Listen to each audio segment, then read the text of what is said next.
Hey, this is Judah Mantell for SceneForge Studio, and in this video I'm going to go over version 0.7.13. It has a couple new features that will improve your workflow when using SceneForge Server that I'm really excited about. So let's jump right in. So I have this footage here of this lady. You can see it's just of her standing in front of the camera. And the key looks pretty good. There's little green edges around it, but we can dial that in later on. And new in this release is the ability to add light wrapping to server keys. So previously that was added for just the main SceneForge application, but it relied on the 3D geometry of the scene behind our composite surface. Now, because this is completely texture-based, running on the GPU, we're now able to actually take into account information of layers below our main source.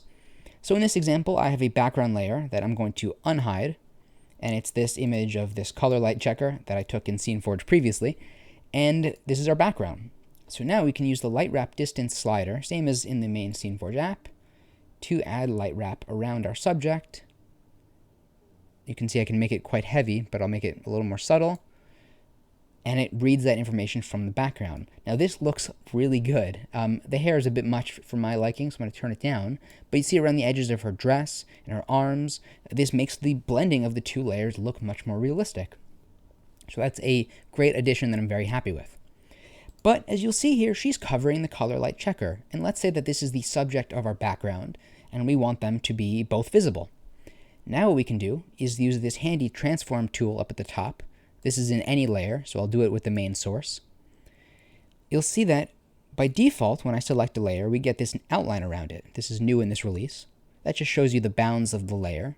So you can see the difference, or subtle difference, between the two sizes of the images. But now when I click on this over here to begin editing, you'll see this turns pink. And now I can simply click and drag my footage wherever I want. So I'm just going to move it over here. And I'm going to toggle that again to finish editing. And now we have our composite with this offset of our footage. Of course, if I don't like it, I can always just click the reset button over here to snap that back in place. And this all gets saved and loaded exactly as you'd expect. In the future, we'll have the option to scale and rotate these layers, but for now, this is a worthwhile addition until those things come. Now, those are the two major new features, but there are a couple of other things that are worth noting. Most notably, the clipping for the custom garbage matte creation has been improved upon significantly. So when I click Edit Garbage Matte, now it'll automatically show you the source footage just to make it a little bit easier. And clicking and creating points is a little smoother, and it doesn't break when you scale the window, your SceneForge app window, in different ways. So now it's much more stable. You can move them around, delete them exactly as you'd expect. But you'll see now if I make a mistake, like something like this, and let's say it's beyond repair, I can right click anywhere in the footage and just click clear points, and that will clear all the points. So I can make a little square here. So now it's just her face, like a profile picture. And now we have that, which we can reposition anywhere we want.